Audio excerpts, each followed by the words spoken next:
Hello, I'm David Abramson. I'd like to tell you about a reunion I had with an old friend last week, an old friend I hadn't seen in more than 10 months. Now, in this time of quarantine and isolation, you might be wondering, what kind of reunion could I have had with an old friend? Well, let me show you the friend.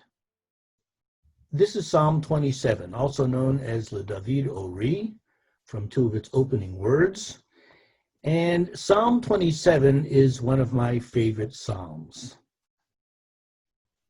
We traditionally recite this psalm morning and evening, weekdays and Shabbat, beginning on the first day of Elul, which was last Friday, and we recite it throughout this month that precedes Rosh Hashanah, and then we continue to recite it throughout the high holiday season. As a matter of fact, we continue to recite it through the waning days of Sukkot. The David Ori accompanies us throughout the high holiday season, and what a meaningful accompaniment it can be. The David Ori contains various references to our autumn holidays, a word or two that's an oblique reference to Rosh Hashanah here, a couple of references to Yom Kippur there, and one that brings Sukkot to mind. Le David Ori is one of my favorite psalms, not only because of the holiday references. It's a wonderful psalm in its own right, an exploration of faith, of doubt, and of the mature faith that can emerge from spiritual struggle. And that too is one of the themes of the high holiday season. But one of the reasons that this psalm resonates so much in my soul, one of the reasons that I love this annual reunion with my old friend, is because of one verse in particular. Here's the verse as translated by the Jewish Publication Society. Ki avi ve'imi azavuni, though my father and mother abandoned me, v'Adonai ya'asfeni, the Lord will take me in. And here's the verse as translated in the Silverman Prayer Book, the prayer book that so many of us used from the time of its publication in the mid-1940s through the 1980s and beyond. In the Silverman Prayer Book, this verse is translated, even if my father and mother forsook me, the Lord would take me under his care. And later prayer book translations, including this one from Sim Shalom from the late 1990s, soften the translation slightly. Though my father and mother leave me, Adonai will care for me.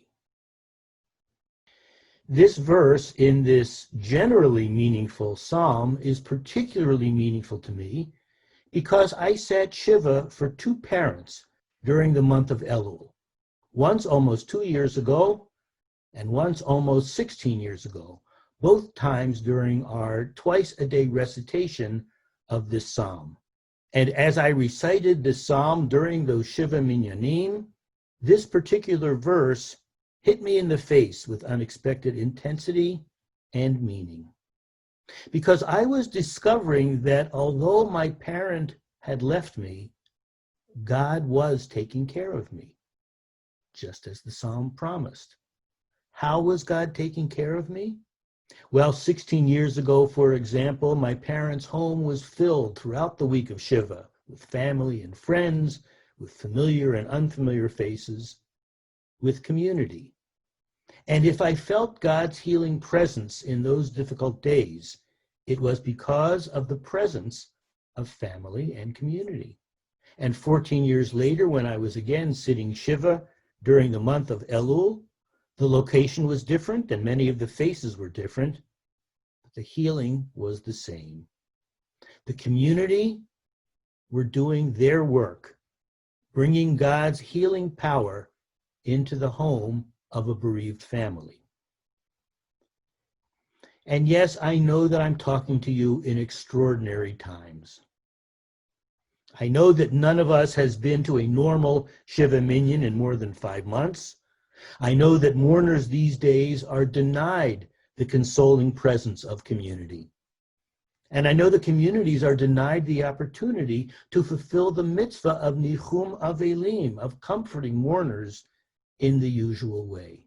Of course, so many of the usual ways of life and the usual ways of our Jewish lives are painfully disrupted in this terrible, terrible time. Shul isn't the same. Some of us participate in Zoom services on Shabbat, some on Shabbat and weekdays, some of us only on weekdays, and it's not the same. It's not the same as sitting next to this or that friend in shul, or kibitzing at breakfast after minyan, or catching up at Kiddush with people we haven't seen since last Shabbos.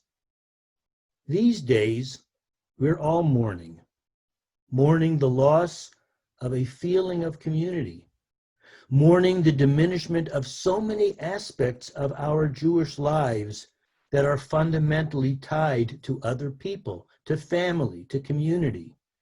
And so we go to shul virtually, and it's not the same. But some of us are discovering that it's not nothing. The experience may be inherently inferior to a real shul experience, but it's not nothing. Gradually, some of us are learning to feel the presence of community, even through all those rectangles in a Zoom window.